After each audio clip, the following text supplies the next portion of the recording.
నరేష్ గారు ఎలా మూర్తి ఉన్నారు గారు బాగున్నానండి. మీరు ఎలా ఉన్నారు? ఏంటి సార్ మిమ్మల్ని కలిసినప్పుడల్లా బాగుంటున్నాం. ఎందుకంటే కాసేపు నవ్వుకోవచ్చు, హాయిగా మాట్లాడుకోవచ్చు. థ్యాంక్ యూ అండి. మీరు మాత్రం సీరియస్గా సినిమాలు చేసేస్తారు. కామెడీ సినిమాలు కూడా చేశాను కదా సార్. బిగినింగ్ అంతా కెరియర్ అంతా అదే కదా, కామెడీ సినిమాలు చేసి దాని తర్వాత వచ్చాను కదా సీరియస్ సినిమాలు. అనే సార్ ఈ మధ్యనే మళ్ళీ బెండోపర్ ఎంబీబీఎస్ బిడ్డ ప్రారంభం అసలు యాక బిగిన్ చూసాను సార్ మళ్ళీ యూట్యూబ్లో. యాక బిగిన్ అంటే సైలెంట్ ఆ డేస్ మళ్ళీ. అప్పుడు రైటర్స్ కూడా ఉండేవారు సార్, ఒక 8-9 మంది రైటర్స్. అవునండి.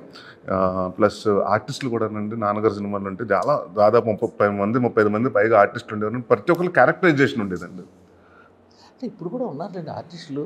ఆర్టిస్టులు ఉన్నారండి. అంటే రాసేవాళ్ళు లేరు సార్, తీసేవాళ్ళు. అంటే మీరు చేయడానికి మీరు రెడీగా ఉన్నాం సార్. సత్య ఇన్ని సినిమాలు చేస్తుంటే 2-3 సినిమాలు పేరుతున్నాయి. అవునండి. వెల్లనేష్ ఇన్ని సినిమాలు చేస్తుంటే 2-3 సినిమాలు పేరు. సో క్యారెక్టర్స్ వాళ్ళు చేయగలరు, పొటెన్షియాలిటీ ఉంది. కానీ మీద అదే రాసేవాళ్ళు తీసేవాళ్ళు ఉండాలండి. లేదు సర్లేండి, ఇంకా అది ఎప్పుడు ఉండే నెవర్ ఎండ్ డిస్కషన్. అది ఏంటి సార్ బచ్చలు మళ్ళీ ఇప్పటికే ఆల్రెడీ 2 పాటలు వచ్చాయి, టీజర్ వచ్చింది, ట్రైలర్ వచ్చింది. సో ఆల్మోస్ట్ జనాలు తెలిసిపోయింది ఎలా ఉండబోతుంది క్యారెక్టరు, కంటెంట్, ఇదంతా. మీరేం చెప్తారు ఈ సినిమా గురించి? అంటే బచ్చల మల్లి అనగానే ఫస్ట్ ఏంటంటే సార్, ఆ పేరు అంత పవర్ఫుల్గా ఉండటమో లేకపోతే బచ్చల మల్లి అంటాం వల్ల చాలామంది ఇది యాక్షన్ సినిమా అనుకున్నారు కానీ దీంట్లో 3 ఫైట్లు ఉంటాయి సార్. అది కూడా 2.5 నిమిషాలు 3 నిమిషాలు ఉంటాయండి. పెద్ద పెద్ద లెంతీ ఫైట్లు 6 నిమిషాలు 10 నిమిషాలు ఫైట్లు ఉండవు sir. It's more of an emotion అండి. అంటే ఒక మనిషి జీవితంలో బాధ, ప్రేమ, కోపం అన్ని రకరకాల ఎమోషన్స్ ఉంటాయి కదండి. అలాంటి అన్ని ఎమోషన్స్ కలగలిపిన సినిమా అండి ఇది. అండ్ నాకు ఈ సినిమాని నేను ఎందుకు చేయాలనిపించిందంటే డెఫినెట్గా కథ బాగుందని ఫస్ట్ అది. దాని తర్వాత మనం ఒక యాక్టర్గా ఏంటంటేనండి కొన్ని అంటే ఒకే సినిమాలు ఇన్ని ఎమోషన్స్ కూడా బాధ, ఏడుపు అన్ని డిఫరెంట్ ఒక 6-7 ఎమోషన్స్ అంటే పోర్ట్రే చేయగలిగిన క్యారెక్టర్ అండి ఇది.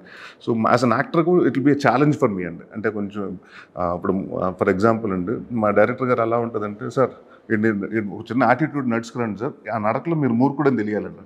నడకలో మూర్ఖుడని ఎలా తెలుస్తుంది సార్?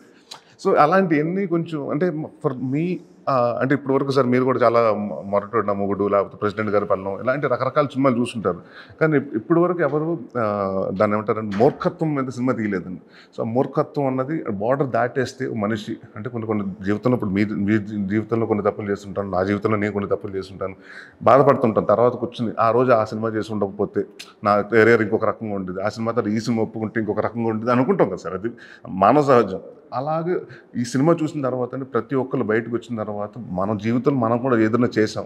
కొన్నిసార్లు ఏమవుతుందంటే సార్, డబ్బు కోసమో లేకపోతే ఏదైనా చిన్న మాట పంతంపు కోసమో మన చుట్టాలతో మాట్లాడుతూ మానేస్తాం, దూరం పెట్టేస్తాం.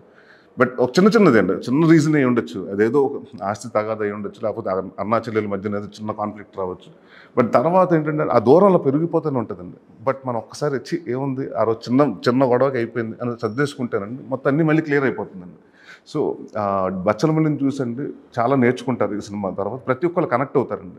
అంటే ఒక తల్లి ఒక కొడుకుని తీసుకొచ్చి సినిమా కూర్చోబెడితే సినిమా చూసినంతసేపు చూడు నీలాగా చేస్తాడు, బచ్చల మల్లి నువ్వే, మా ఇంటి బచ్చల మల్లి నువ్వు అని. సో ప్రతి వాళ్ళు రిలేట్ అయ్యే క్యారెక్టర్ అండి అది. అండ్ ఊర్లో ఒకడు ఉంటాడు కదా సార్, తాగేసి గొడవ చేసి రోడ్ల మీద ప్రతి వీధికి ఒకడు ఉంటాడు. అంటే ఆడి జోలికి వెళ్ళొద్దురా బాబు, జాగ్రత్త, ఇంతకురా బాబు, ఆడితోటి అసలు మాట కూడా పెట్టుకోవద్దు అని అలాంటి క్యారెక్టర్ అండి వీడు. వీడు ఎవరి జోలికి వెళ్ళడండి, బట్ వీడి జోలికి ఎవడన్నా వస్తే మాత్రం ఊరుకోడు. అది బచ్చల మల్లి అండి. బచ్చల మల్లి క్యారెక్టరైజేషను, మీరు పెర్ఫార్మెన్సు, అసలు మీకు ఎందుకు అనుమానం వస్తుంది ఇది యాక్షన్ సినిమా అనుకుంటున్నారు జనాలని? కాదండి, అంటే మేము ఫస్ట్ చూసినప్పుడు అన్ని రిలీజ్ చేసిన టీజర్స్ ట్రైలర్ అంటే చాలామంది ఏంటన్నా యాక్షన్ సినిమా చేసేస్తున్న కామెంట్లు వస్తాయి కదా సార్. ఇప్పుడు మీకు ఎలా వస్తాయి? మీకు అంటే ఇప్పుడు మనం యూట్యూబ్లో కామెంట్, ఇది మళ్ళీ యాక్షన్ సినిమాకి వెళ్ళిపోతున్నాడు, యాక్షన్ సినిమా చేస్తున్నాం అంటే it's not an action film అండి. అందుకు నేను చెప్తున్నా మీ వల్ల అంటే ఈ ట్రైలర్ చూస్తే యాక్షన్ సినిమా అందుకనే సార్. అంటే ఫస్ట్ మీ టీజరు ముందు గ్లిమ్స్ కట్ చేసి యాక్షన్తో కట్ చేసామండి. నిన్న ట్రైలర్ కూడా మేము థియేటర్ ట్రైలర్ ముందు ఎమోషన్స్ తోటి ఇవన్నీ ఉన్నాయి, కథ ఉంది, ఒక ఎమోషన్ ఉంది, ఫాదర్ ఎమోషన్ ఉంది, మదర్ ఎమోషన్ ఉంది, ఒక గర్ల్ ఫ్రెండ్ ఎమోషన్ ఉంది అని చెప్పడానికి కోసం కట్ చేస్తున్నాడు. ట్రైలర్ స్టార్ట్ చేయడం మీరు అన్నట్టు మీ చిన్నాన్ని ఎక్కడ చూసాను తెలుసమ్మా, కొడతడం చూశాను, ఎంత శ్రద్ధగా పోలీసులు కొట్టడం చూశాను అన్న మీరు అన్నట్టు ఆ అనుమానం. అవునండి, అంటే గొడవలు పడిపోతున్నాడు అంటే తప్పటికి ఇది ఏదో యాక్షన్ సినిమా అనుకుంటారు కదండి. అది అందుకనే మీరు ముంజాగ్రత్తగా ఇది ఒక ఎమోషనల్ జర్నీ. అవునండి, బచ్చల మల్లి బచ్చల మల్లి అండి. అనేవాడి చెప్తున్నారు క్లియర్, మనం క్లియర్ చేస్తున్నాం సార్. అదే అదే అదే. కానీ ఇప్పుడు అంటే మీ ప్రయత్నాలు అన్నీ బాగానే ఉంటున్నాయి, కానీ మీ ప్రయత్నాలు ప్రొడ్యూసర్లకి ఎంతవరకు సహకరిస్తున్నాయి? అంతేనండి. మీ ప్రొడ్యూసర్లకి మీ డిఫరెంట్ రోల్స్ చేయాలనే మీ ప్రయత్నాలు ప్రొడ్యూసర్లకి ఎంతవరకు సహకరిస్తున్నాయి సార్? అంటే డెఫినెట్గా నెంబర్స్ అయితే నేను చెప్పలేను సార్. అంటే ఇప్పుడు Numbers అక్కర్లేదు, నాంది sale ఉంది, అయితే చాలు. అదే నాంది ఉంది. మేము చేసినప్పుడు అప్పుడు ఒక చిన్న భయం ఉంది ఏంటంటే, అప్పటి వరకు నన్ను ఫుల్ కామెడీ సినిమాలు చేసి నాంది టోటల్ ట్రాన్స్ఫర్మేషన్ అండి. సో జనాలు యాక్సెప్ట్ చేస్తారా లేదా, అంటే నరేష్ని కామెడీగానే చూస్తారా లేకపోతే సీరియస్గా చేస్తే కూడా చూస్తారా, వస్తారా రారా థియేటర్ కన్నా భయం నాకు ఉందండి. ఆడియన్స్ యాక్సెప్ట్ చేస్తారని. ప్లస్ ఆ టైంలో కోవిడ్ వచ్చిందండి. కోవిడ్లో 50% ఆక్యుపెన్సీలో రిలీజ్ చేసామండి. సో అది బాగుందండి. ఆడియన్స్కి ఏంటంటేనండి, బాగుందంటే ఇవాళ నరేష్ సినిమానో ఇంకొకరు కొత్త వాళ్ళ సినిమానో పెద్ద హీరో సినిమానో కాదండి, బాగుంటే సినిమా చూస్తున్నారు సార్. బాగుపోతే ఇదివరకు కనీసం యావరేజ్ ఉన్నా కూడా సినిమా థియేటర్కి వచ్చేవారండి. ఇవాళ యావరేజ్ అంటే ఓటీటీలో చూసుకుందాం ఇంట్లో కూర్చుంటున్నారండి. సో మనం చేస్తే కంటెంట్ డెఫినెట్గా మంచి కంటెంట్ తీయాలండి.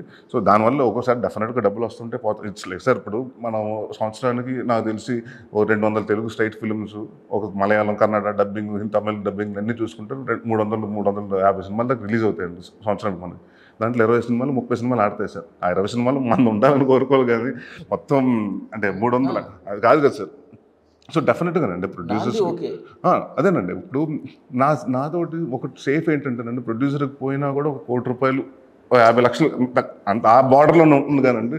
మరి మొత్తం పెట్టింది మొత్తం పోయి అలా కాకుండా ఒక అడ్వాంటేజ్ ఏంటంటే ఓటీటీ ఒకటి ఉందండి, నాకు టెలివిజన్ మార్కెట్ ఒకటి ఉంది కాబట్టి సో ముందు అది సేఫ్ అవుతున్నారండి. అదే నేను చెప్పినట్టు ఏదైనా తేడా వచ్చినా కూడా ₹1,00,00,000 50 లక్షలు అంత ఆ రేంజ్లో ఉంటుంది కాబట్టి అది పెద్ద రిస్క్ కాదని నేను అనుకున్నాను. మీ దగ్గరికి అందుకని కంటిన్యూగా ప్రొడ్యూసర్ అవునండి. 2-3 సినిమాలు చేస్తాను. ఇది రెండో సినిమా, అవునండి. మళ్ళీ 3 సినిమా నేను అనౌన్స్ చేసి అదే నేనేంటంటే మీ ప్రయోగాల వరకు, మీరు మంచి క్యారెక్టర్ల వరకు మీ అదే బడ్జెట్లో కూడా పెంచట్లేదు కదా సార్. అంటే ఇప్పుడు మనకు తెలుసు ఈ కథ కొంచెం ఏంటంటే, ఇప్పుడు ఈ కథ మీరు చూస్తే ఫస్ట్ మేము అనుకున్న బడ్జెట్ 14-15 కోట్లు వచ్చిందండి. దాని తర్వాత మేము కూర్చొని అలా కాదు సైజ్ డౌన్ చేయాలి. నేను నిన్న కూడా చెప్పాను కదండి, నెంబర్ ఆఫ్ వర్కింగ్ డేస్ తగ్గిద్దాం, నెంబర్ ఆఫ్ అంటే మనం కాల్ షీట్లు తగ్గిద్దాం, అన్ని రకరకాలు అనుకునండి. సార్ ప్రొడ్యూసర్ బాగుంటేనే మేము బాగుంటాం. అతను ప్రొడ్యూసర్ బాగుంటే అతను హిట్ కొడితే 4 సినిమాలు మళ్ళీ నాతో ఇంకో 4 సినిమాలు చేస్తాడు. సో ఏ డైరెక్టర్ ఏ హీరోకైనా నుండి నా ప్రొడ్యూసర్ బాగుండాలనుకుంటారు, కానీ ఎవరు బాగోడని ఎవరు కోరుకోరు సార్. మీ యాంగిల్లో మీరేంటంటే 2 విషయాలు. ఒకటి, సరైన కామెడీ రైటర్లు లేరు, కామెడీ కథలు రావట్లేదు, వస్తే మీరు చేయడం సిద్ధంగా. కానీ అంచేత అలా అని చెప్పి మీరు దుకాణం కట్టేసి ఇంట్లో కూర్చోలేరు. లేదండి, అంటే కామెడీ కూడా కథలు పెట్టినాను సార్. ఏమైపోతుంది స్పూఫ్లు లేకపోతే స్లాప్స్టిక్లు అంటే ఇప్పుడు అన్ని ఆడియన్స్ మారిపోయారండి, మెచ్యూరిటీ లెవెల్ పెరిగిపోయిందండి. ఆడియన్స్ కూడా కొంచెం కొత్త టైప్ ఆఫ్ కామెడీ ఎక్స్పెక్ట్ చేస్తున్నారండి. సో మనం కూడా సార్ అంటే 23 ఇయర్స్ అండి ఇండస్ట్రీలో ఉండి, సో మనం కూడా ఎవ్రీ 10 years ఒకసారి అప్గ్రేడ్ అవుతూ ఉండాలి సార్. అంటే జనరేషన్తో పాటు మనం కూడా మీరు చేస్తున్న క్యారెక్టర్లు జనాలు అసలు మిమ్మల్ని ఎవరు కూడా డినై చేయట్లేదు. మీరు ఏ క్యారెక్టర్లు చేసినా కూడా, నాంది చేసినా ఇది చేసినా, మధ్యలో మన విజయ్తో ఇంకో సినిమా ఉగ్రం చేశాను. సో ఇవన్నీ చేసినా కూడా మిమ్మల్ని యాక్సెప్ట్ చేస్తున్నారు ఆ క్యారెక్టర్లో. కానీ ఏంటంటే వాళ్ళు మళ్ళీ వెనక్కి వెళ్ళి సగం మంది ఏమో కామెడీ చేస్తే బాగుంటుంది కదా నరేష్ ఎందుకు అని సగం మంది, అదే సార్ అది సగం మంది ఏమో ఈ సినిమా నరేష్ అని సగం మంది. ఇట్లా ఇంకా మిమ్మల్ని పూర్తిగా ఇటుపక్కకి లాగట్లేదు సార్. అదేనండి, ఇప్పుడు నన్ను ఎక్కడో సుడిగాడు గురించి అది చెప్తాను, ఆ ట్వీట్ వెళ్ళిందండి ఎవరో పెట్టి సుడిగాడు చేస్తానంటే నా చెయ్యన్న వెల్కమ్ అన్న కంబ్యాక్ అన్న సినిమా డెఫినెట్ బ్లాక్ బస్టర్ ఇది చెప్తుంటారు కదా. అంటే కామెడీ సినిమాలు చేయన్న సీరియస్ సినిమాలు వద్దని ఎవరో కామెంట్ పెట్టారు, ఒక అతను ఎవరో పెడితే దాని కింద ఇంతకురా కామెడీ సినిమాలు చేస్తారు, చేస్తే ఫ్లాప్ చేస్తారు అని. సో ఇప్పుడు 2 ఆన్సర్స్ వాళ్ళ దగ్గర ఉన్నాయి. అంటే అదే మిమ్మల్ని యాక్సెప్ట్ చేస్తారు. కొందరు కంటెంట్ చేయమంటారండి, కొందరు కామెడీ చేయమంటున్నారు. సో ఇప్పుడు ఎదురు మీరు చెప్పినప్పుడు సార్ టోటల్గా కామెడీయే చేయండి అంటే ఇటు ఉంటామండి, లేదు కంటెంట్ చేయాలంటే ఇటు ఉంటామండి. ఇప్పుడు అటు ఇటు కాకుండా ఉందండి. సో 2 బ్యాలెన్స్ చేసుకుంటూ చేస్తున్నాను. మిమ్మల్ని అయితే ఆ క్యారెక్టర్లు యాక్సెప్ట్ చేస్తారు 100%. మీరు ఏ క్యారెక్టర్ ఎంచుకుని చేసినా మీరు చాలా బ్రహ్మాండంగా చేస్తున్నారు. ఇప్పుడు ఈ సినిమా కూడా చూసారు, ట్రైలర్లో అద్భుతంగా చేశారు. అసలు ఇది నరేషనా అన్నట్టుగా చేశారు. అంటే గెటప్ కానీ, ఆ ట్రాన్స్ఫర్ కానీ, షర్ట్లు, అసలు బాడీ లాంగ్వేజ్ అంతా కూడా. సో అందులో ఎక్కడ మీకు నాట్ 1% మైనస్ లేదు. ఎక్కడంటే ఈ సబ్జెక్ట్ దగ్గర డివియేషన్ వస్తుంది జనాల్లో. సో కొంతమంది ఏమో ఇట్లా అవుతున్నారు, కొంతమంది అట్లా అవుతున్నారు. సో అది ఐ థింక్ బచ్చలమల్లి తర్వాత ఈ సైడ్కి వచ్చేస్తారు సార్, వచ్చేస్తారు. మీరే కదా పెట్టినట్టున్నారండి బచ్చలమల్లి అల్లరి 2.0 అని. సో డెఫినెట్గా జరుగుతుందండి. అంటే ఏం లేదు సార్, మనం క్యారెక్టర్ ఒకటి ఏంటంటే సార్, ఈ సినిమాలో కూడా నేను వచ్చినప్పుడు నేను ఫస్ట్ మన సుబ్బు గారికి చెప్పింది అదేనండి. సార్ 5వ నిమిషం తర్వాత ఆడియన్కి అల్లరి నరేషన్ కనిపించకూడదు, నాకు బచ్చల మళ్ళీ కనిపించాలి. ఆడి బిహేవియర్ కానీ ఆడి క్యారెక్టర్ని బట్టుకుని వెళ్ళిపోతారు సార్, సినిమాలో ఫాస్ట్గా వెళ్ళిపోతారండి బయటికి. మళ్ళీ నేను సడన్గా అల్లరి నరేషన్ అంటే మా బయట డిస్కనెక్ట్ అవుతుంటాను. సో నాకు ఈ సినిమాలో హీరో అని కాదండి, బచ్చల మళ్ళీ అన్నది క్యారెక్టర్ని ట్రీట్ చేయండి. అది 100% సాధించారు. ట్రైలర్ వరకు సినిమా, ట్రైలర్లో సినిమా అంటే బెస్ట్ ఆఫ్ ట్రైలర్లో పెడతారు.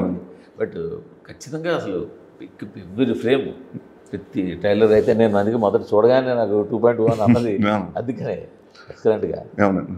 సో అదే సార్, బాగుంది అంటున్నారు, బట్ కామెడీ చేయమని కొందరు, కామెడీ వద్దు కంటెంట్ చేయమని కొందరు. సో ఆ బ్యాలెన్స్లో ఏం చేస్తున్నానంటే నేను అంతులేనండి. ఎక్కడ నేను చాలామందికి ఏమైపోయిందంటే నాంది తర్వాత నేను కామెడీ సినిమాలు చేయను అనుకుంటున్నారండి. ఫస్ట్ ఆ అపోహ లేదు, చాలాసార్లు చెప్తాను ఉన్నానండి నేను. అంటే రెడీ, వాళ్ళు నాకు కావాలి. అవునండి, కథలు రావాలండి. అంటే కథలు, మంచి కథలు వస్తే డెఫినెట్గా. నాతోటే కాదు, అంతతో ఎవరితో చేసిన ఇంటర్వ్యూలో మీరు ఇదే క్వశ్చన్ ఎదురవుతుంది, మీరు ఇదే సమాధానం చెప్తూనే ఉన్నారు. కాదండి, అంటే ఇంకోటి ఏంటంటే సార్, మళ్ళీ నేను నా స్ట్రాంగ్ జానర్ కామెడీ కదండి, మళ్ళీ నేను దానికి వస్తుంటేనండి డెఫినెట్గా ఎక్స్పెక్టేషన్ ఎక్కువ ఉంటుందండి. సో ఆ ఎక్స్పెక్టేషన్కి తగ్గట్టు కథ ఉండాలి. ఆ ఎక్స్పెక్టేషన్ మీరు ఇప్పుడు మనం వెండపర చూస్తుంటే అలా చూస్తూ ఉండిపోయానండి. సో అలాగ 2.5 గంటలు ఎంగేజ్ చేయటం అది కామెడీ సినిమాతో చాలా కష్టమైన విషయం అండి, ఇప్పుడున్న జనరేషన్, ఇప్పుడున్న రైటర్స్ తోటి. సో డెఫినెట్గా అలాంటి మంచి కథ 2.5 hours నాన్ స్టాప్గా వస్తుందంటే డెఫినెట్గా చేస్తాను సార్ నేను. ధర్మవరం సుబ్రహ్మణ్యం కాంబినేషన్ అవునండి, అంటే అసలు అవునండి. ఎవరు చెప్పినా నేను వెండపర చూసాను, సపోజ్ మొన్నడు ఎవరితో చెప్పుంటే బెల్లే సినిమా కదా, అవునండి, అది మాట్లాడదు అసలు. అవన్నీ కూడా ఒక ఎర. కానీ ఇప్పుడు ఈ సినిమా అసలు అంటే మీరు మంచి నటుడు, సో మీరు ఏ సబ్జెక్ట్ వచ్చినా ఏదైనా మీరు దాంట్లోకి మార్చారు. బట్ ఈ క్యారెక్టర్ చాలా టఫ్ క్యారెక్టర్. ఎందుకంటే వాడి కళలో ఎప్పుడు కూడా ఒక రకమైన చికాగా సంథింగ్, అది చెప్పలేదండి. ఇప్పుడు చూడండి లుక్, వాడు డిస్టర్బ్డ్గా ఉంటుంటాడండి. దీన్ని కంటిన్యూ త్రూఅవుట్ క్యారీ ఎలా చేయగలిగారు ఈ సినిమాలో? అంటే అనుకున్నప్పుడు సార్ కొన్ని బాడీ లాంగ్వేజ్ అనుకున్నామండి. సుబ్బు గారు నేను కూర్చున్నప్పుడు, అంటే ఫస్ట్ అంటే నేను హెయిర్ గురించి అక్కడి నుంచి మొదలుపెడతాను, గడ్డం పెంచుదాం, హెయిర్ పెంచుదాం. ఎందుకంటే చాలామంది ఏంటంటే పుష్పలా ఉంది, దసరాలా ఉంది అన్నారు సార్. ఇప్పుడు ఇదంతా రూరల్లో జరుగుతుంది. రూరల్ ఏరియాలో ఉన్నవాడికి సూట్ వేసుకుని తెప్పలేం కదండి, కొత్తగా ఉంటుందండి. ఇప్పుడు ట్రాక్టర్ తోలుకునేవాడు సూట్ వేసుకుని తోలలేడు కదా. ఎస్పెషల్లీ ట్రాక్టర్ తోలుకునే వల్ల ఆ మట్టి తోలడం వల్ల అదే మనకి ఆ దుమ్ము. అంటే ఇప్పుడు ఏంటంటే ట్రాక్టర్లు జనరల్గా మన పొలాలకి ఇచ్చేస్తారు చూసారంటే, బీడ్లు చేయటం. తర్వాత వీడు గోన్ సంచి వ్యాపారం, అంటే గోన్ సంచి మీకు తునిలో ఉంటుంది తెలుసు కదా. సో ఆ సంచులు వచ్చి ఒక గోడౌన్ నుంచి ఇంకో గోడౌన్ షిఫ్ట్ చేయటం. సో మీకు ఆ గోన్ ఆ సంచి అక్కడ చూసుకున్నా కూడా సార్, ఆ రజన్ అంతా రెడ్ డిష్గా చిన్న అది ఉంటుందండి. ప్లస్ మీకు ఎక్కువ మట్టి రోడ్ల మీద తిరుగుతుంటుందండి, ట్రాక్టర్ రోడ్ కొంచెం తెలియకుండా అది అయిపోతుంటుంది. సో మేము ఏమనుకున్నామంటే ఫస్ట్ గడ్డం అంటే మళ్ళీ నాందిలో వచ్చేస్తుంది, నాందిలో కూడా ఫుల్ గడ్డం మంచి చేసాం. అలా కాకుండా కొంచెం కొత్తగా ఏం చేద్దాం అంటే దెన్ డైరెక్టర్ గారు వచ్చి కొంచెం ఈ బ్రౌన్ షేడ్కి వెళ్దామండి, ఈ షేడ్ చేద్దాం చేసుకున్నాను. లెన్స్ పెట్టి, అదొకటి చిన్న కష్టం అండి. లెన్స్ పెట్టుకుని డైరెక్టర్ అంటే ఏముంటుంది, కంట్లో నీళ్ళు ఉండాలండి, బయటకు రాకూడదు అంటాడు. లెన్స్ అంటే జనరల్గా నీళ్ళు ఉన్నప్పుడు ఏమవుతుంది, కొంచెం కదులుతూ ఉంటుంది కదా. సో అదొకటి ప్రాబ్లం అండి. బట్ అలా కూర్చునండి ప్రతిది బాడీ లాంగ్వేజ్ కూడా అండి. ఏంటంటే ఉగ్రంకి ఏంటంటే నేను మా ఫస్ట్ డైరెక్టర్ వచ్చి చెప్పింది సార్, మా ఉగ్రం చూసాను సార్, మీరు దాంట్లో స్టిఫ్గా ఉన్నారు, నాకు అలా వద్దని నరేష్ అంటే నేను సార్ పోలీస్ క్యారెక్టర్ కాబట్టి అతను ఆ డైరెక్టర్ అలా చెప్పాడు, అలా చేశాను. అంటే ఇలా కాదండి, ఇటు తాగుపోతుంది కాబట్టి లూజ్ బాడీ లాంగ్వేజ్ అంటే కొట్టినా కూడా అలా అంటే ఆడు గారిపోతూ కొట్టాలి, అలా ఉండాలండి. It's not like composed fight లాగా ఉండకూడదు. దొమ్మి జరుగుతుందంటే ఒక 4-5 ఒక పడిపోయి కొట్టుకుంటాం చూసారండి, రోడ్ల మధ్యన కొట్టుకుంటాం చూసారండి, ఒక 2 గ్యాంగులు అలా ఉండాలండి. కంపోజ్డ్ ఇలా కొడితే అలా ఆడ వెళ్ళిపోయి గాల్లోకి వెళ్ళిపోవటం, రోపులు వేసుకుని ఇలాంటివి వద్దండి. సో ఇలాంటి అన్నీ అనుకుంటూ చేసుకుంటూ వచ్చామండి. సో ప్రతిదీ అంటే ఒకటి సార్ ఏంటంటే మనకు బాగా నచ్చింది అనుకోండి సార్, ఒకటి కనెక్ట్ అయిపోయాను అనుకోండి సార్, దానికోసం ప్రాణం పెడతాం. సో అలాగ పెట్టా అంటే అన్ని సినిమాలు పెడతాం సార్. ఇప్పుడు నేను ఒకటి సార్, సినిమా ఫెయిల్ అవ్వచ్చు, హిట్ అవ్వచ్చు, ఫ్లాప్ అవ్వచ్చు, కానీ యాజ్ యాక్టర్గా నేను ఫ్లాప్ అవ్వకూడదు. అది నా సరే. Acting is not easy job. మనం అనుకున్నట్టు ఏదో ఈజీగా చేసేస్తే కెమెరా ముందు అయిపోతుంది. బట్ ఇందులో ఏంటంటే సరే గెటప్ అన్నది అందరూ కలిసి ఏదో డిస్కస్ చేసి చేస్తారు, హెయిర్ కలరు ఇవన్నీ చేస్తారు. సో బాడీ లాంగ్వేజ్ కూడా ఒక uniform maintain. But fear, expression ఇవన్నీ కూడా కళలోకి ఒకటే ఇలా రప్పించడం అనేది చిన్న విషయం అదే సార్, అంటే ఏం లేదు సార్, మంచి మూడ్ ఆఫ్ సీన్ ఉంది కదా సార్, మనం చదువుకునే ఆ రోజు. ఒకసారి కంటిన్యూ తీసిరు సినిమా అవునండి, ఇది ఏంటంటే మళ్ళీ గ్యాప్ ఫస్ట్ డిసెంబర్లో చేసామండి, మళ్ళీ గ్యాప్ ఇచ్చి ఫిబ్రవరిలో చేసాం, మళ్ళీ గడ్డం పెంచి మళ్ళీ మేలోనూ జూన్లో చేసామండి. అంటే 3 నెలలు 4 నెలలు గ్యాప్లు అండి. ఇవాళ వచ్చిన ఫేస్లో వచ్చిన ఎక్స్ప్రెషన్స్ మొత్తం రేపు కూడా రావాలి. అవునండి, ముందు సీన్ ఉంటుందండి, తర్వాత తీస్తూ ఉంది. సో కంటిన్యూటీలు ఉంటాయండి. అంటే ముందు ఎక్స్ప్రెషన్ ఏముంటుంది, ఆ ఎక్స్ప్రెషన్ సెకండ్ సీన్లో కూడా క్యారీ చేయాలి మనం. అది ఈ సినిమాలో నాకు నచ్చింది ఏంటంటే అది త్రోటు తెలిసిపోతుంది కదా. అవునండి, ఇప్పుడు కథ చెప్పారు ట్రైలర్లో, ఎక్కడ స్టార్ట్ అయ్యి ఎక్కడ స్టార్ట్. సో వాడి స్కెచ్ కంటిన్యూ ఒకలాగే వెళ్తూ వచ్చింది. అది బాగా చేశారు మొత్తానికి. అదే సార్, అంటే క్యారెక్టర్లో మనం జనరల్గా ఏంటంటే సార్, మనం మూడ్లో ఉంటే సార్ మనకు అర్థమైపోతుందండి. అంటే మనం జనరల్గా వాళ్ళు సీన్ చూసుకుంటే దీని ముందు ఏం సీన్ జరిగింది, తర్వాత ఏం సీన్ జరుగుతుందని మనకు తెలుస్తుంది కదండి. అంటే మనం అక్కడ రాస్తారు. సో ముందు సీన్ చేస్తే ఓకే, అక్కడ అలా కంటిన్యూ చేసాం కదా, అక్కడెక్కడ హైదరాబాద్లో చేసాం సార్, దాని తర్వాత తునిలో చేస్తున్నాం. అంటే ఒక మధ్యన 45 రోజులు గ్యాప్ వచ్చిందండి. సో దాని తర్వాత ఆ రోజు ఏం చేసాం, ఎలా చేసాం ఓకే అని మళ్ళీ ఇక్కడ నుంచి మనం ప్రిపేర్ అవుతాం సార్. మీకు మీరు రీక్యాప్ చేసుకోవాలి. రీక్యాప్ చేసుకుంటాం. ఇప్పుడు అంటే అడ్వాంటేజ్ అంటే ఇవి ఉన్నాయి కదా సార్ మనకి, ఆల్రెడీ ఇప్పుడు మానిటర్లు ప్లస్ అన్ని చూసుకున్నాం కదండి సార్. మీరు ఇందాక అన్నట్టే పుష్పలా ఉంది, లేదంటే దసరాలా ఉంది, ఇలా ఉందని. సో మీరు కూడా ఈ సబ్జెక్ట్ విన్నప్పుడు ఈ సినిమా అందరూ చేస్తారు కదా, మనం అదే సినిమా నేను అనిపించలేదా? లేదు సార్, అసలు నేను అదే చెప్తున్నాను కదా, పుష్పలాగా అనిపించలేదు నాకు దసరా. ఎందుకంటే సార్ మా ప్రాబ్లం వేరు కదండి. ఇప్పుడు దీంట్లో చందనాల గురించి లేదు, లేకపోతే బొగ్గుల గురించి దసరాలా లేదండి. ఇక్కడ కామన్ ఫ్యాక్టర్ ఏంటంటే దసరాకి ఇతనికి అక్కడ హీరో అవుతుంటాడు, ఇక్కడ హీరో అవుతుంటాడు. పుష్పలో అతను హీరో అవ్వడం మాట అంటే ఇక్కడ కొంచెం హీరో అంతే కానీ తప్ప సార్, బ్యాక్గ్రౌండ్ వేరు, మొత్తం ఎమోషన్స్ వేరు, మొత్తం వేరండి. సో అసలు నాకు నాట్ ఈవెన్ థాట్, నాకు మొన్న ఎప్పుడు ఎవరో చూసి సడన్గా చెప్తే, సడన్గా చూసి పుష్ప అది అల్లు అర్జున్ అనుకున్నామండి మెసేజ్ పెట్టారండి ఫస్ట్ పోస్టర్ రిలీజ్ చేయగానే. అంటే అప్పటి వరకు నాకు అసలు థాటే రాలేదండి. సార్ ఆల్రెడీ ఒక సినిమా వచ్చిందంటే అలాంటి సినిమా ఎందుకు చేస్తాం సార్ మనం కూడా రెండో సార్. అలా అనుకోవచ్చు, కానీ మనం కూడా ఇలాంటి దసరా లాంటి క్యారెక్టర్ చేయొచ్చు, నాని చేసినట్టు. లేదు మన రంగస్థలం చరణ్ చేసిన క్యారెక్టర్ లాంటి చేయొచ్చు, లేదు మనం కూడా పుష్పరాజ్ గారు అలా టైంలో మీ దగ్గరికి ఈ సబ్జెక్ట్ వచ్చిందంటే మీ దృష్టిలోకి ఆ క్యారెక్టర్ వచ్చి మనకు కావాల్సింది వచ్చిందన్న సార్. అంటే డీగ్లామరస్ రోల్స్ ఇప్పుడు చేస్తున్నారు సార్, నేను ఇప్పటి నుంచి చేస్తున్నాను సార్. అంటే ఇప్పుడు కాదండి, నేను ఇప్పుడు అలా చూసుకుంటే మళ్ళీ మీరు శంభో శివశంభోలో గమ్యం కాల్సిన కూడా అలాంటి క్యారెక్టర్లే కదండి. రోడ్లు అంటే ఖాళీగా తిరుగుతూ మావారాగా తిరుగుతూ ఇలాంటి క్యారెక్టర్లే కదండి. సో ఆ డీగ్లామరస్ రోల్స్ నేను ఫస్ట్ నుంచి చేస్తున్నాను సార్. బట్ ఇప్పుడు ఏమైంది, అందరూ చేస్తున్నప్పుడు దాంట్లో మనం కూడా చేసేటప్పుడు కొంచెం ఒకటి కామన్ అంటే ఇది అలాగే ఉంది, ఆ ఫ్లేవర్లో ఉందని బయటకు రావచ్చు, ఆ ఒపీనియన్ రావచ్చండి. మీరు ఒకప్పుడు 1-2 థ్రిల్లర్స్ కూడా చేస్తారు మంచి. మరి ఇప్పుడు ఎందుకు అసలు టచ్ చేయట్లేదు వాటిని? అంటే ఇప్పుడు మళ్ళీ జనాలు బాగా ఇష్టపడుతున్నారు కదా. అవునండి, బట్ ఏం లేదు సార్, ఇప్పుడు నాకు థ్రిల్లర్స్ హారర్ ఫిల్మ్స్ అంటేనండి, ఏదో హారర్ చూస్తే కూడా మళ్ళీ కామెడీ హారర్ ఉన్నాయండి. ఇప్పుడు మన స్త్రీ లాంటి సినిమా వచ్చింది చూసారండి హిందీలో. సో అలాంటి మళ్ళీ ఇష్టపడతానండి. మరి పూర్తిగా హారర్ చూస్తుంటే ఎవరు రావట్లేదండి. ఎందుకంటే సార్ ప్రతి ఒక్క మనిషికి భయం సార్. చాలామందికి హారర్ సినిమా చూడాలని మీకు చూస్తేనండి 100% ఉంటారండి, దాంట్లో 5% 10% హారర్ ప్రిఫర్ చేస్తారు. మిగతా 70% రెగ్యులర్ అంటే మన commercial cinema or action cinema or comedy entertainment సినిమాలు చూస్తారండి. సో అలాంటి అంటే మనకి ఇక్కడ మేకర్స్ కూడా ఎవరున్నారు చెప్పండి సార్. అంటే థ్రిల్ ఇప్పుడు ఈ మధ్యన వెదుపాక వచ్చింది సార్. దాని తర్వాత అలాంటి అంటే డెఫినెట్ కథలు వస్తే, అలాంటి కథలు వస్తే డెఫినెట్గా చేస్తాను సార్. మీ దగ్గర రావట్లేదా థ్రిల్లర్స్ ఎక్కువ? నాకు అన్ని ఇలాంటివి వస్తున్నాయి సార్. అంటే కాన్సెప్ట్ బేస్డ్ సినిమాలు, జైల్లో ఉండిపోయే హీరో, సప్రెస్ చేసిన హీరో కదా ఇప్పుడు వింటారు కాబట్టి మీ దగ్గరికి థ్రిల్లర్స్ కూడా పట్టుకురావడానికి ఛాన్స్. అవునండి. కానీ యాక్చువల్లీ మీరు ఇంతకుముందు స్టార్టింగ్లో మీరు ఎంటర్టైన్మెంట్ సినిమాలు చేస్తుంటే అవి కూడా చేశారు. అవునండి. ఇప్పుడు అలా సార్, ఇప్పుడు ప్రాణం సినిమా గుర్తుంది సార్, దాంట్లో కూడా డీగ్లామరైజ్ చేస్తాం కదా సార్. అంటే 2 వేరియేషన్ కాబట్టి, అంటే ఊర్లో ఉన్నప్పుడు ఒక మనిషిలా ఉంటాడు, మళ్ళీ యూఎస్ నుంచి వచ్చాడు తిరిగాడు ఎన్ఆర్ఐలో ఒకటి ఉండాలండి. సో అన్నీ చేసాం సార్ అలాగా.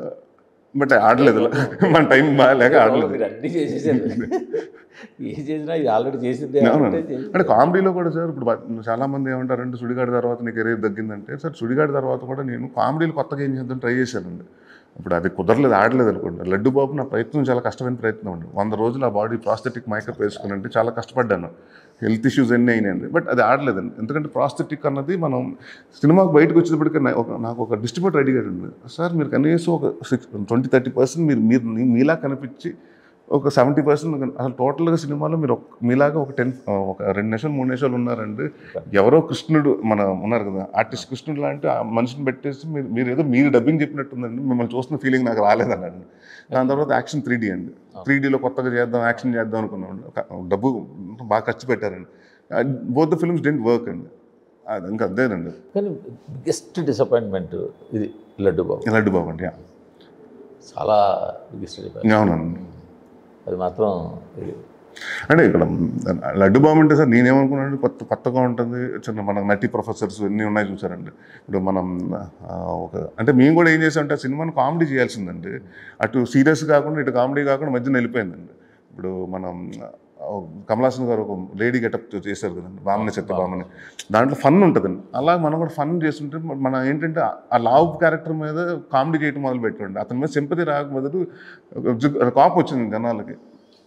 లావుగా ఉన్నది చూడడం మైనస్ ఉంటారు కాదు కదా. అంటే జనరల్గా ఏంటంటే సార్ లావు, మా పర్సెప్షన్ ఏంటంటే ఆ సినిమా చేసినప్పుడు అంటే మనం జనరల్గా మన రెస్టారెంట్లో నేను చూస్తుంటాను. మన ఫ్రెండ్ తోటి వెళ్తే ఎవరినో కొంచెం కప్పుకున్నాను, కొంచెం లావు హెవీ పర్సనాలిటీ వచ్చింది అనుకోండి సార్, రేపు ఫాస్ట్గా తినండి రా వాడు వచ్చి వాడికి మిగలదు అంటారు.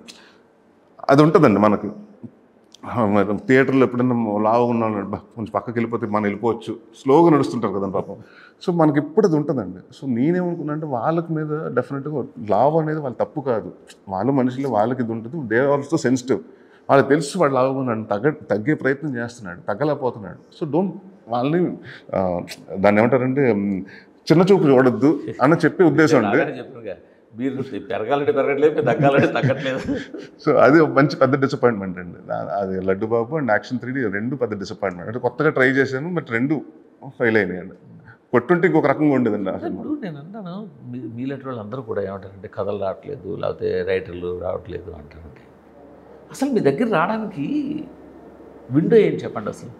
సార్ నాకు డైరెక్ట్గా నాకు ఇప్పుడు ఒకటి సార్, ఇప్పుడు ఎక్కడో మందికి ఊళ్ళలో ఉంటారు సార్, వాళ్ళు కూడా 10 మందిలో కనీసం ఒకటికైనా కొద్ది స్కిల్ ఉంటుంది. వాడి దగ్గర మంచి కథ ఉండొచ్చు, లేకపోతే మంచి ఐడియా ఉండొచ్చు, లేకపోతే వాడి దగ్గర మంచి ఫన్ రాసి ఉండొచ్చు. బట్ ఇండస్ట్రీలో అక్కడి నుంచి ఇక్కడ దాకా రావడానికి అందరికీ ఛాన్స్ ఉండట్లేదు కదా సార్. అది కరెక్టే అండి. బట్ ఇప్పుడు మీన్స్ ఎక్కువైపోయింది. అంటే మనకి ఎలా అయిపోయిందంటే సార్, ఇన్స్టాగ్రామ్లో చాలామంది నాకు డిఎం చేసేసి కథలు పంపించి అన్న కథ ఉందని లిస్ట్ పంపించే వాళ్ళు ఉన్నారండి, వాట్సాప్లో పంపిస్తారండి. చాలా కొత్త మంది వస్తున్నారండి. ఆఖరికి అంటే మేము అన్నీ వింటాం సార్, నాకు ఏ పుట్లు ఏ బాగుందో తెలియదండి. ఎందుకంటే నేను కృష్ణ అన్నవాడు అప్పుడు యూఎస్ నుంచి వచ్చాడండి. ప్రతి వాళ్ళు ఏమనుకున్నారంటే అంటే రాధాకృష్ణ అండి అని పేరు, కృష్ణ ఏంటి అక్కడ నుంచి వచ్చాడు, ఎన్ఆర్ఐ వచ్చాడు, ఇతను చేయగలుగుతాడా, వీళ్ళందరికీ పెద్ద ఫ్యాషన్ అయిపోయింది యూఎస్ నుంచి రావటం, డబ్బులు సంపాదించడం, ఇక్కడ సినిమాలు చేయటం. అది ఇదేనండి నాకు ముందు ఫస్ట్ ఫీడ్బ్యాక్ ఇచ్చినప్పుడు అందరూ ఇదేనండి. బట్ ఆ కథ విన్నానండి, కథ నచ్చింది. కృషి ఎవరి దగ్గర అసిస్టెంట్ డైరెక్టర్గా చేయలేదు, ముందు ఎవరి దగ్గర అంటే ఒక సినిమా ఏదో రసూల్ దగ్గర ఊరికే పేరుకి ఉన్నాడండి, ఒక 15-20 days అబ్జర్వర్గా వెళ్ళాడు కానీ అతనికి ఏమీ తెలియదు అంటే బేసిక్గా. బట్ ఈ కేమ్ విత్ గుడ్ స్క్రిప్ట్, నచ్చిందని చేశాను. ఇప్పుడు ఆ రోజు నేను వినలేదు అనుకోండి సార్, ఆ సినిమా మిస్ అయిపోయేది కదా. అంతకుని చాలామంది అండి, ఇప్పుడు మా ఆఫీస్లో కూర్చుంటానండి, రకరకాల మంది వస్తుంటారు. కొందరు ఏంటంటే నోట్బుక్స్లో రాసుకుని వచ్చేస్తుంటారు, అవి కూడా వింటానండి. అంటే సార్ ఇప్పుడు కథగా చెప్పాలంటే సార్, ఇప్పుడు మీరు పాయింట్కి వేరు, కథ మొత్తం 2.5 గంటల సినిమా వేరండి. సో డెఫినెట్గా నేను ఎవరు కొత్త వాళ్ళైనా కూడా అండి, ఎందుకంటే నాకు ఇంకోటి ఏంటంటే సార్, నాకు టీం లేరు, నా మేనేజర్స్ కథ వింటూ ఎవరు కథ వింటూ నా కథ నేనే వింటానండి. ఎందుకంటే క్వశ్చన్ ఎందుకంటే చాలామంది ఇంటర్వ్యూ చేసిన తర్వాత మీ ఇంటర్వ్యూ కదా సార్ కిందన గోపిచంద్కి కానీ ఇంకోటి కానీ పెడుతుంటారు కామెంట్లు, అన్న మీ కథలు ఎలా చెప్పాలి చెప్పన్నా, మేము వచ్చి చెప్తామన్నా, మాకు ఇలాగే ఛాన్స్.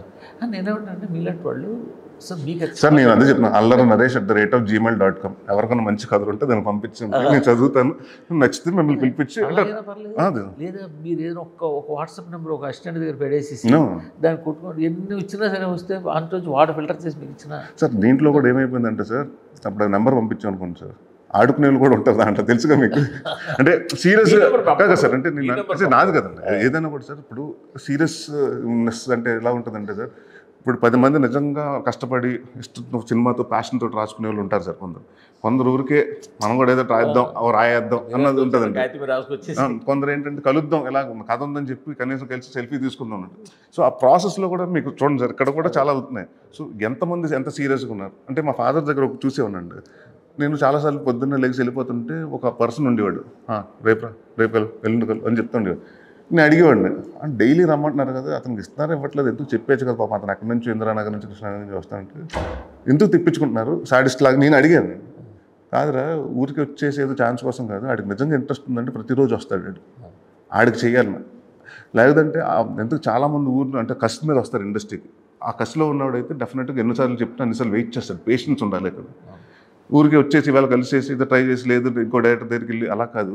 సో అవకాశం ఉన్నది చాలా తక్కువ మందికి వస్తుంది. అలాంటినప్పుడు నేను ఇచ్చి అవకాశం ఇస్తే అతను అవకాశం అర్హుడా కాదా అని చెక్ చేయడానికి ఈ టైం పెట్టుకున్నాను. సో ఇలాంటివి ఉన్నాయి సార్. అంటే మనకు కూడా ఏంటంటే సార్ ఎవరికి ఇప్పుడు నాంది విజయ్ ఉదాహరణ చెప్తున్నాను. ఎన్నిసార్లు సార్ అనౌన్స్మెంట్లు వచ్చినాయి, ఓపెనింగ్లు అయినాయి, పేపర్లు వచ్చినాయి, సినిమా ఆఫీసులు తీశారు, సినిమా ఆగిపోయింది. అంటే మనం అనుకున్నంత ఈజీ కాదు సార్ ఫస్ట్ సినిమా అవకాశం రావడానికి.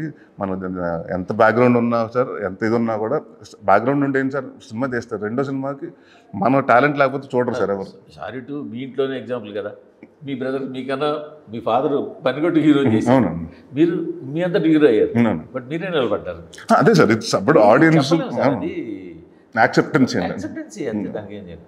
కానీ ఇప్పుడు నేనేమంటే సరే ప్యూర్ కామెడీ సినిమాలు అంటే ఇప్పుడు వెతికితే మీకు రావు, రైటర్లు కూడా లేరు.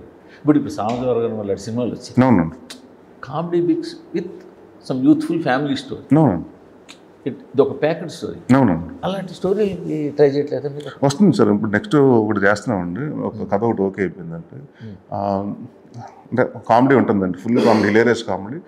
అండ్ బట్ ఏంటంటే మనకు డార్క్ కామెడీ అండి. అంటే డార్క్ ఇన్ ద సెన్స్ మనకు ఇప్పుడు వరుణ్ డాక్టర్ అని ఒక సినిమా వచ్చింది సార్. సిచ్యువేషన్ చాలా సీరియస్గా ఉంటుంది, బట్ కామెడీ వస్తుంటుంది. సో అది ఇప్పటి వరకు నేను చేయలేదండి. అంటే నీ కామెడీలో రకరకాల అన్ని దెయ్యం కామెడీ చేశానండి, హారర్ కామెడీ అన్ని చేశానండి. డార్క్ కామెడీ ఒకటి చేయలేదు, నా స్పేస్ ఒకటి ఉందండి. సో అది ఇప్పుడు బాగా నచ్చుతుంది సార్ ఆడియన్స్కి. ఇప్పుడు అందాదూన్ కానివ్వండి, అంటే సీరియస్ సిచ్యువేషన్లో ఫన్ రావటం. నెల్సన్ సినిమా అండి, బేసిక్గా నెల్సన్ కైండ్ ఆఫ్ సినిమాలు అంటే డార్క్ కామెడీ కదండి. సో ఆ ప్యాటర్న్లో ఒక సినిమా వచ్చిందండి, అది ఇప్పుడు వర్క్ చేస్తున్నామండి. సో అది నెక్స్ట్ మార్చ్ నుంచి ఏప్రిల్ నుంచి స్టార్ట్ అవుతుంది. ఏంటంటే ఒకప్పుడు రాజేంద్ర ప్రసాద్ గారి సినిమాలు వచ్చాయండి, ఆ తర్వాత మీ సినిమా వచ్చాయి. ఇప్పుడు మళ్ళీ గ్యాప్ వచ్చేసింది. మళ్ళీ ఫ్యామిలీ ఆడియన్స్కి ఒక విధంగా అంటే విత్ ఒక స్టోరీ రన్ అవుతుంటుంది, ఒక ఫ్యామిలీ స్టోరీ రన్ అవుతూనే ఉంటుంది. సో బట్ సేమ్ టైం కొంత ఫన్ ఉంటుంది, అంతే టోటల్ ఫన్ కాకుండా. ఇందాక నేను చెప్పిన సామాజిక వర్గం టోటల్ ఫన్ సినిమా కాదు, అట్లా ఎమోషన్ ఉంటుంది, ఫన్ ఉంటుంది. సో అదే సామాజిక వర్గం లాంటి డెఫినెట్గా అండి ఆ కథ. ఎందుకంటే సార్ ఫాదర్ సన్ మీద కాబట్టి పాయింట్, బేసిక్ పాయింట్ మీకు ఇంట్రెస్టింగ్ ఉంటుందండి. అప్పటి వరకు ఏంటంటే పర్టికులర్ ఆ సినిమా అంటలేదు, ఇట్లా ప్యాకెట్ సినిమాస్ వస్తే మీరు ఆ ఎంటర్టైన్మెంట్ అంతా మిస్ అవ్వకుండా ఉంటుంది, ప్లస్ మీరు పక్కకు వచ్చినట్టు కూడా డెఫినెట్గా సార్. అందుకనే సార్ నాకు ఎందుకంటే బచ్చలమల్లి హెవీ సినిమా, నెక్స్ట్ సితారతో కూడా కొంచెం హెవీ సినిమా ఉంది, థ్రిల్లర్ అది. అందుకనే దాని తర్వాత ఇమ్మీడియట్గా అంటే అన్ని ఉగ్రము అన్ని సీరియస్ సినిమాలు అయినాయి. మళ్ళీ నాకు కూడా రిలీఫ్ కావాలి కదా సార్. నేను కూడా బయటకు వచ్చి నా కామెడీ చేస్తే నా ఓన్ స్ట్రెంత్ మళ్ళీ అది వదులుకోకూడదు సార్ నేను. సో డెఫినెట్గా మళ్ళీ comedy cinema next year start చేస్తాను సార్. మీకు ఏదో చూస్తుంటే నాకు తెలిసి ఒకప్పుడు ఆ రోజుల్లోనే మీరు 2 కోట్ల దాకా రెమ్యునరేషన్కి వెళ్ళారు. నేను ఎప్పుడు తీసుకోలేదు సార్. సార్ అదే నేను చెప్తాను కదా, నా అడ్వాంటేజ్ డిసడ్వాంటేజ్ తెలియదు కానీ సార్ ఇప్పుడు ఎప్పుడు రెమ్యునరేషన్ పెంచాడు నరేష్ కాదు.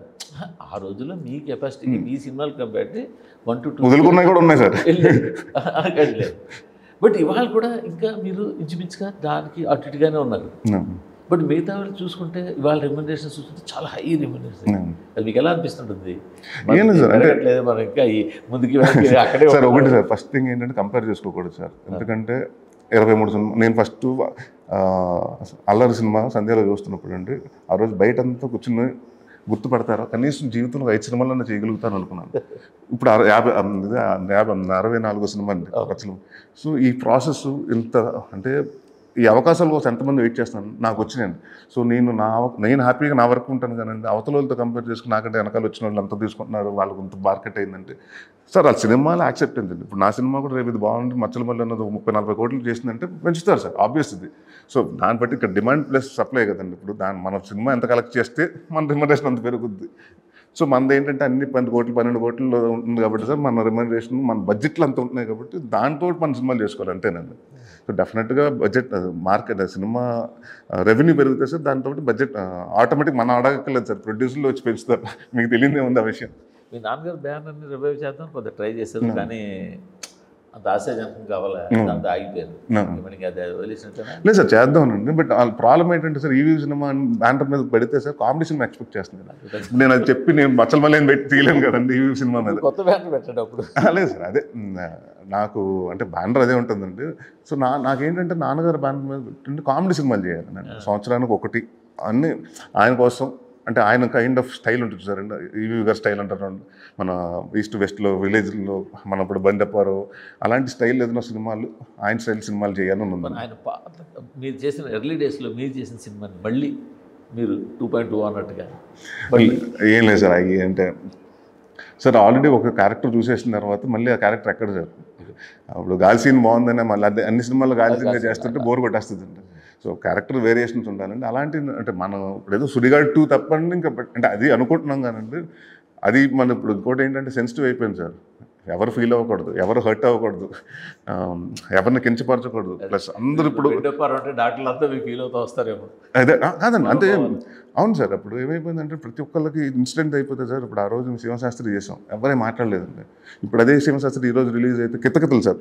మొన్న ఒక లేడీ ఎవరో పెట్టారండి, సినిమా చూస్తుందంటే టెలివిజన్లో వస్తుంటే చూసి how can you Allari Naresh it's so ruthless, ఒక అమ్మాయిని బాడీ షేమింగ్ చేయటం నీకు సిగ్గు లేదా అందండి. ఇక్కడ మన సినిమా పాయింట్ ఏంటంటే లావుగా ఉన్న వాళ్ళు కూడా మంచి వాళ్ళు అంటే అలాంటి అంతగా అంటే వాళ్ళకి మనసు ఉంటుంది ఏదైనా చెప్పడం అండి. సినిమాలో నేను వెళ్ళానండి, గీతా సింగ్ హీరో మీరు ఫస్ట్ నుంచి చూస్తే సినిమా. సో ఆవిడ ఎంత పర్సనల్ అంటే ఆవిడ ఎంత నచ్చిందంటే ఆవిడ పర్సనల్గా తీసుకుందండి. ఇప్పుడు అంటే దాని తర్వాత ఏంటి సార్ ఇప్పుడు సినిమా ఇప్పుడు రిలీజ్ అయింది 2008లో అండి. ఆవిడ మొన్న నాకు మెసేజ్ పెట్టి ఇట్స్ లైక్ బాడీ షేమింగ్ చేస్తుంది, ఇట్స్ నాట్ రైట్ అనే పార్ట్ అని ల్యాబ్ అని తిట్టిందండి ఆవిడ. సో అంటే సెన్సిటివ్ అయిపోయారు సార్. అంటే ఆడియన్స్ అప్పుడు సినిమాలకు ఇప్పుడు యాక్సెప్టెన్స్ లేదు సార్. ఇప్పుడు ఏమైపోతుందంటే మనోభావాలు దెబ్బలు తింటున్నాయి ప్రతి ఒక్కరి. సో చాలా సెన్సిటివ్గా ఎవరిని అంటే కాస్ట్, క్రీడ్, రిలీజియన్ అన్ని చాలా బ్యాలెన్స్డ్గా ఎవరిని అది ముట్టుకోకుండా చేయాల్సి వస్తుంది సార్ సినిమా. లాస్ట్ క్వశ్చన్ అనుకోండి, మీరు తుని వెళ్ళారు, ఆల్మోస్ట్ ఈ సినిమా అంతా కూడా తుని అన్నవరం అంతా చేశారు. ఈ మధ్యకాలంలో మీరు చేసిన అంటే జనాల్లోకి వెళ్ళిపోయి చేసిన సినిమా ఇదే. మారేడుమిల్లి ప్రజానికం కొంచెం చేశారు, అదే ఫారెస్ట్లో కాబట్టి చేశారు. బట్ పూర్తిగా ఒక విలేజ్ ఏరియాకి వెళ్ళిపోయి అక్కడే వాళ్ళని చేశారు. సో జనాల తలకు ఒపీనియన్స్ మీకు ఏమైనా చెవిని పడ్డాయి, ఎవరితో ఇంటరాక్ట్ అవ్వడం కానీ, వాళ్ళు ఎలాంటి సినిమాలు లైక్ చేస్తున్నారు, వాళ్ళు ఏం సినిమాలు చూస్తున్నారు, వాళ్ళతో కొద్దిగా ఏమైనా ఇంటరాక్ట్ అయ్యారా? ఇంటరాక్ట్ అవుతుంది సార్ డెఫినెట్గా సార్. మీరు చెప్పినట్టు కామెడీ సినిమాలు చెప్తారు సార్ అక్కడ కూడా. వాళ్ళు ఇంటరాక్ట్ అయినప్పుడు కామెడీ సినిమాలే చెప్పారు కాదు కాదు అంటే ఇప్పుడు మనం చూడగానే సార్ ఇప్పుడు ఆడియన్స్ ఇప్పుడు ఉన్నారు సార్. ఆడియన్స్ ఏంటంటే గాలిసీను అత్తలు సత్యబాబు కితకితలు అంటారు. ఆడియన్స్కి అల్లరి నరేష్ పేరు పెట్టి పిలవరండి. వాళ్ళకి ఏ సినిమా గుర్తుందో వాళ్ళతో అండి ఒకటి గమ్యం గుర్తుండొచ్చు. అంటే అలాగే ఇప్పుడు ఓటీటీ అలా అదే వచ్చింది, అక్కడ జనాలు ఇంటరాక్ట్ అయినప్పుడు వాళ్ళు ఇలాంటి సినిమాలని సజెషన్ ఇవ్వడం అలాంటిది ఏమన్నా? అదేనండి వాళ్ళు ఏమన్నారంటే సార్ ఎన్ని బాగున్నాయి, కొత్తగా ఉన్నాయి, బట్ కామెడీ సినిమా వదలకండి, అది మాత్రం మేజర్ థింగ్ అండి. నాకు ఇంకోటి ఏంటంటే రెగ్యులర్గా అనిపిస్తుంది సార్ మీరు సినిమా కంటే బయటే బాగున్నారేంటి సార్ అంటారండి. అది కాంప్లిమెంటా కంప్లైంటా? నేను సినిమాలోనే కదా బాగుండాలండి. సో బట్ ఏంటంటేనండి అందరికి మాత్రం అది ఉందండి, కామెడీ చేయండి సార్ చాలా మిస్ అవుతున్నాం, ఆ వింటేజ్ నరేష్ కావాలి. చేసినా మీకు అదే క్వశ్చన్, జనాల్లోకి వెళ్ళి అదే క్వశ్చన్, ఎక్కడైనా అదే క్వశ్చన్ మిమ్మల్ని వెంటాడుతుంది. కానీ సినిమాలు వెంటాడట్లేదు. వస్తాయి సార్, అన్నీ వస్తాయి సార్ అన్నీ. మాకైతే బచ్చలమల్లి కంటెంట్ చాలా బాగా నచ్చిందండి. థ్యాంక్ యూ అండి. సో సినిమా కూడా నచ్చుతాను ఎక్స్పెక్ట్. నాకు నిన్న అందరూ అండి, మీరని కాకుండా నన్ను అన్వర్ గారు వచ్చారు, మన వీళ్ళందరూ కూడా మీరు ఫస్ట్ టైం ఏంటంటే సార్ మన జనరల్గా ఒక ట్రైలర్ చూసి ఏదైనా డౌట్లు అడుగుతారు. మీరు సినిమా హిట్ అయిపోయిందని మీరు చెప్తుంటే అంటే ఆ పాజిటివిటీ ఒక ఆడియన్స్ దగ్గర నుంచి వచ్చింది, ప్రెస్ ఒక్కరి దగ్గర నుంచి వచ్చిందని అందరి దగ్గర వచ్చేటప్పటికి మాకు ఆ బ్లెస్సింగ్స్ లాగా అనిపిస్తుంది అండి. ట్రైలర్ రిలీజ్ చేసిన తర్వాత Q&A పెట్టినప్పుడు సో ఒక లాజికల్ క్వశ్చనో లేకపోతే ఒక నెగిటివ్ క్వశ్చనో లేకపోతే ఏదో ఒకటి మీకు ఎదురవుతాయి. బట్ నిన్న ఈ ట్రైలర్కి నేనే కాదు నా కొలీగ్స్ అందరూ వచ్చిన వాళ్ళు కూడా మీకు అంతా కంగ్రాట్స్ చెప్పడం తప్ప సక్సెస్ మీట్ ఉందండి, అది ట్రైలర్ లాంచ్ లో లేదు. అదే హోప్ ఈ సినిమా మీద కూడా సక్సెస్ ఉండాలని కోరుతున్నాను. డెఫినెట్గా థ్యాంక్ యూ సార్. మీరు చెప్పినట్టు రిమండేషన్ కూడా పెంచాలి, పెరుగుద్ది అనుకుంటున్నాను ఈ సినిమా తర్వాత.